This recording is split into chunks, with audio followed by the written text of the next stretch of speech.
Perfect. I'm going to put a big enough weld in there that it's not going to come out in a hurry.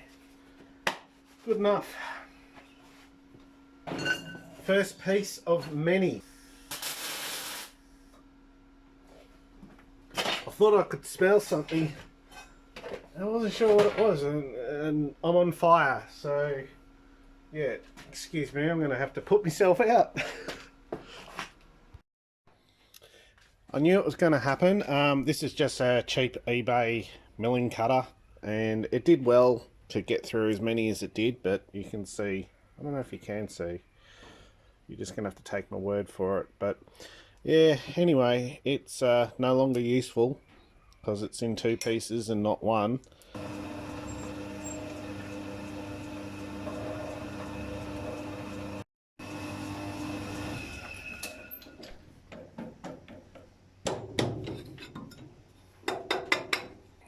So part of the keel section has now been added to the hull.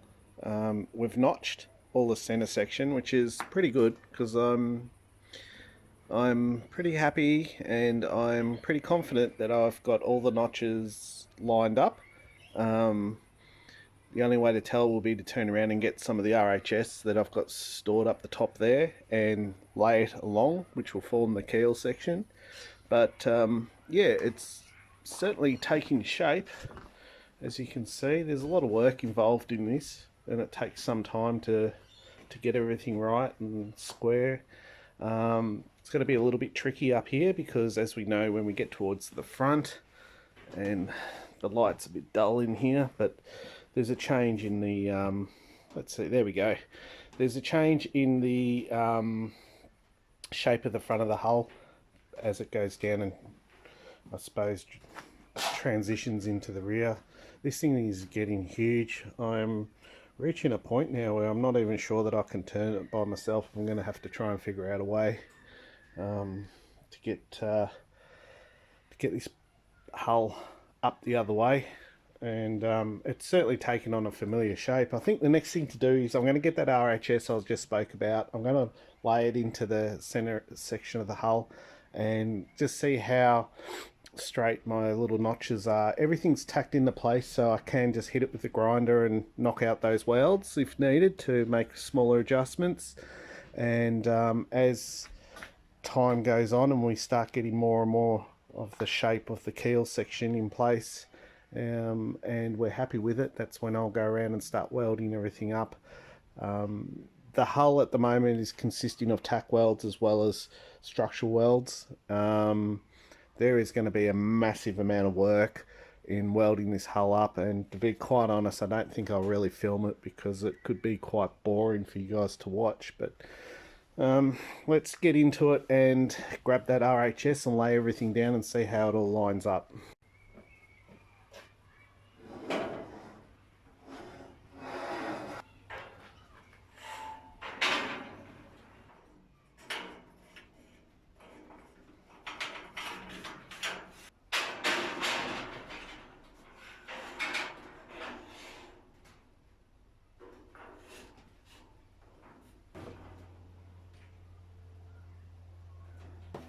Alright, nailed it. It's perfect. And if anyone's critical of it, just remember the camera is not actually portraying the proper angles. So yeah, it does appear to have a bit of beam, but remember that the camera is on the left side of what the hull is, so it's going to make things look a lot wider than what they are. But it is wide, but it's not as wide as the camera's making it look. And if that doesn't make any sense, I can't help it. So you can see why I'm pretty excited.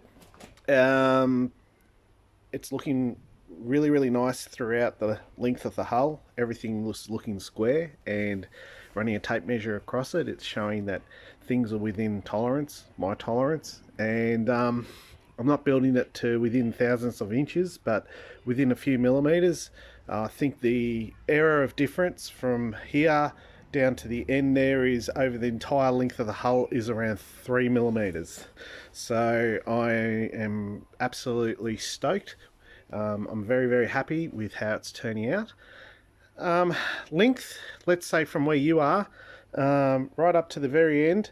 And I suppose you can't really see it, but I'll go stand at the end of the, or at the front of the hull, or very close to it. I can't get in there because there's so much crap, but you're looking at roughly around 28 feet. So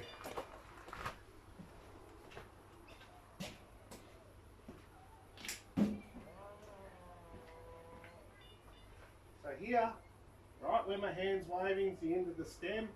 We're looking at 28 feet. So it's very long.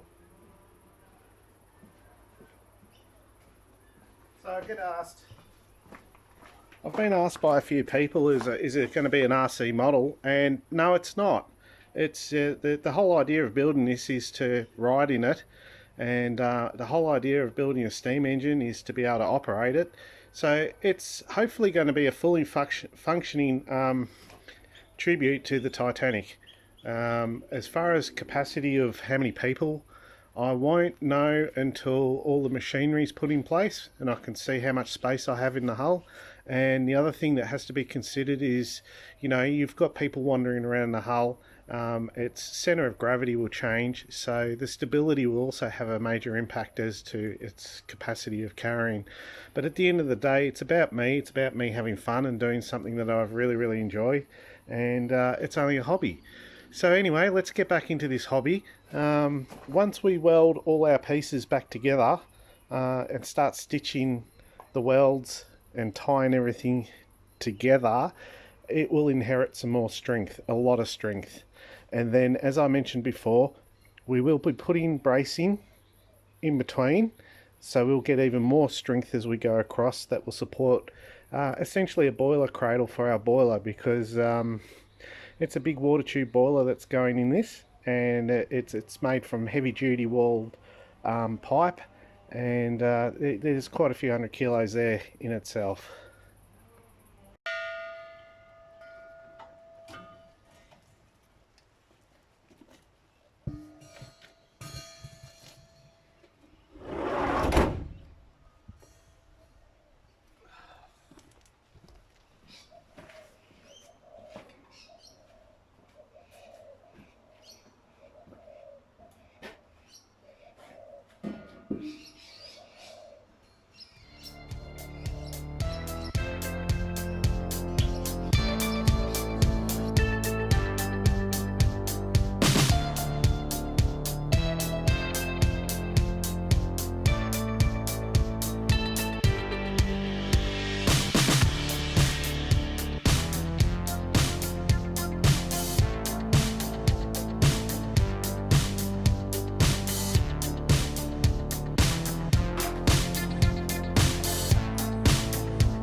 Next objective is I want to actually turn around and flip it the correct way up, clear everything in the shed. I want to actually experience standing inside the hull, because I haven't actually done that yet.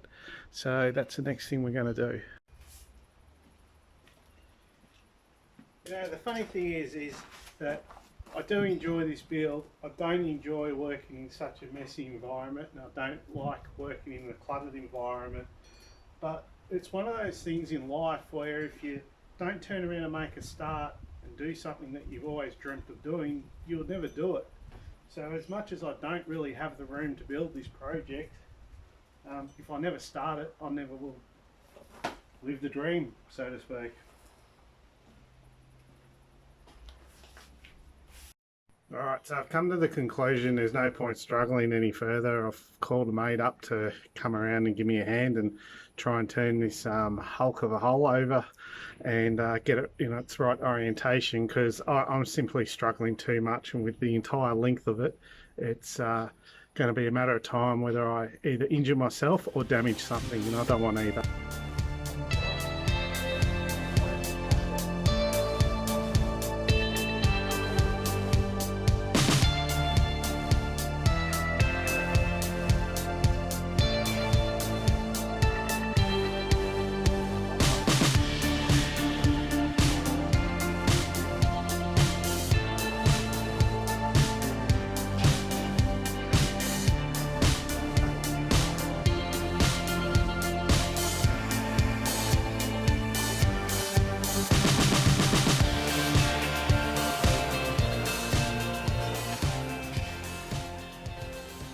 So how cool is this? So for the very first time I'm standing in my Titanic hull, and it doesn't look too big. So it's big, but when you turn around and you realise that I've still got all that out there, and I mean the camera's giving you a bird's eye view, but realistically if I started walking, try not to trip over anything. Here we are, we're down at the bow. That's pretty cool. And all the way back there is the stern. But let's have a look at it from a different angle. There's a lot of work that's gone into this. Doesn't really show it on the video, but man, oh man, I'm so happy, honestly. The very first time, this has taken so many months of building. Just every little bit of spare time that I haven't had to give to the family, I've been able to come out to the shed and just have a tinker away, and slowly we've been chipping away at it, and thanks to all you guys who throw your comments up and give me the support. But yeah, this is really, I'm really happy, to be honest. As I said, you know, this is great. Oh, all the way down here. I'm trying not to trip over all the little pieces. You can sort of see the bow, all the work that's gone into that.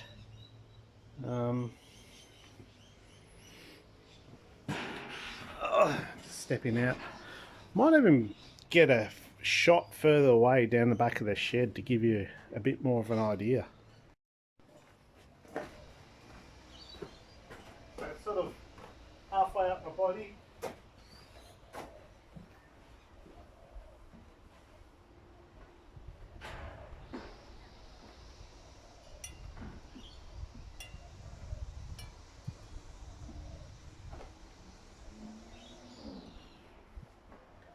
Plenty strong, it's not moving.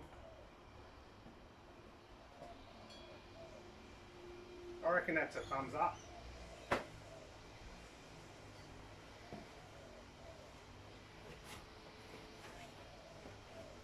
I'm really happy with this. Now I still have to pretty much get from this point here. I need to finish welding the stern. There still is a little bit of flex in the stern. Not a lot that I'm really worried about, because once the sheeting goes on there, that's going to give it a lot more strength in both planes of compression and tension. So I'm not really too worried about if it's got a little bit of bounce here, a little bit of movement. I mean, if I really push down on it, I could probably almost pick the bow up. Look, it's going to be fit for purpose. Another thing I've been working on is I've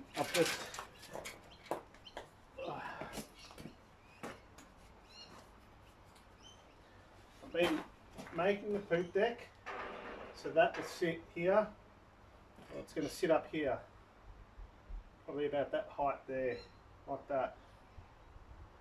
But that'll all be in the next video. We'll start building up the superstructure, I think, and then once we get the superstructure set up, that'll start setting up the datum point of how high we can get our boiler and everything else like that. But you can see that aesthetically everything's starting to take shape. We also needed to upright the hull in this position because I need to start working out the propeller, and I've got a propeller that's exactly to scale. It's behind all the junk over here. So that's the correct scale propeller. And thank you all for joining me on this wonderful journey of the Titanic project. Many of you have followed me from the very beginning, and those who are joining me now and subscribing, welcome and thank you. And don't forget to turn your notification bell on. Quite often I'm being asked when the latest video is, and there's already another couple of videos that are already up. So the only thing I can suggest is put that notification bell on so that you know when I post a video. As mentioned previously, I don't post regularly. I post when I can. I've got other commitments, but I do appreciate everyone's comments and I value all your opinions. Till next time, my name's Anthony. Take care. Goodbye. I am 100% looking forward to taking this outside and just standing back and having a look at the side profile, because that is something I haven't done yet. I haven't been able to see a side profile view of the hull. In my mind, I know how it's going to look, but when I see it, you guys will see it, and I'm sure it's going to look fantastic.